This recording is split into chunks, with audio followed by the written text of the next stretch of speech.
Olá, pessoal, bom dia. Vamos dar início a mais uma aula de língua portuguesa. Espero que vocês estejam bem, estejam se cuidando direitinho. E antes de começarmos o assunto dessa aula, nós vamos retomar o assunto que estudamos na aula passada, que foi o substantivo, não é isso? Então, vocês estudaram o substantivo simples, o composto, não foi isso? E outros tipos de substantivo. Na aula de hoje, nós vamos continuar estudando esses substantivos, as classificações de substantivos, tá certo? Então, vamos lá. O substantivo simples, que é esse aqui que aparece nesse quadrinho. O simples, ele é formado por apenas uma palavra, como, por exemplo, couve e chuva. Então, temos uma palavra, que é o substantivo couve, e chuva, que é outro substantivo formado só por uma palavra. Já o substantivo composto é formado por duas ou mais palavras, como, por exemplo, couve-flor. Couve-flor é formado por couve mais flor. E guarda-chuva também é formado por duas palavras, como, por exemplo, guarda e chuva. Então, é um substantivo composto. Temos também os primitivos, que são compostos por uma palavra que dá origem a outra ou outras palavras, como, por exemplo, jardim, cavalo e jornal. Então, a gente pode dizer que jardim é a primeira palavra que surgiu, cavalo também e jornal.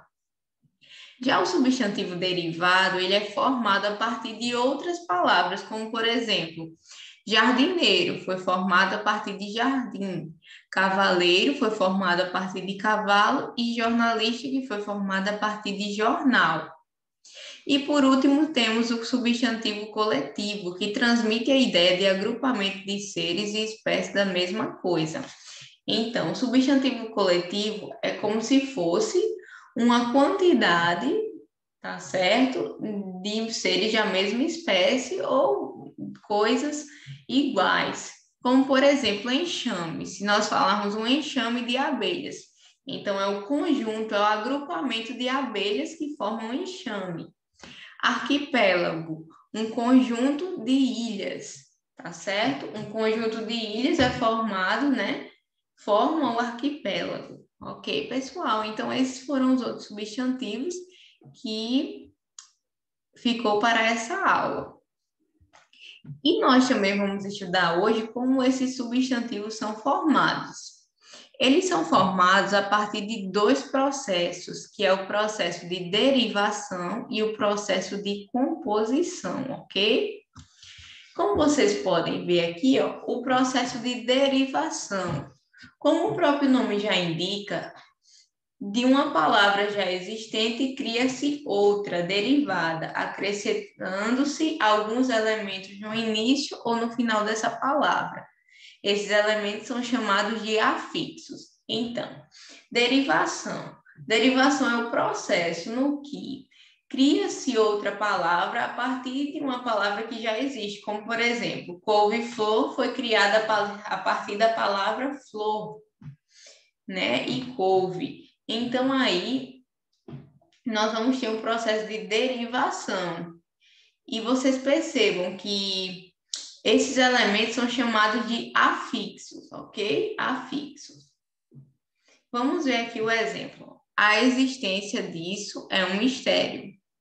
Então, a palavra existência deriva do verbo existir, que é formada por existir mais ência. Esse ência é um afixo. Então, existir mais ência forma a palavra existência.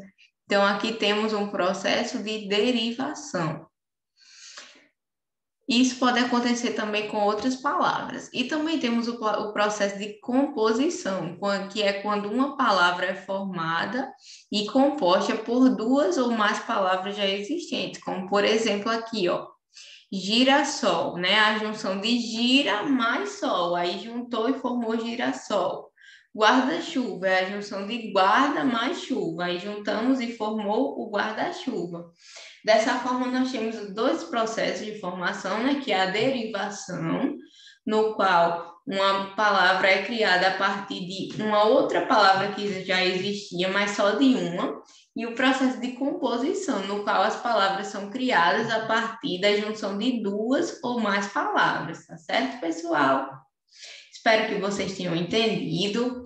Essa foi a nossa aula de hoje, certo, galerinha? Então é isso, se cuidem e até a próxima aula. Tchauzinho!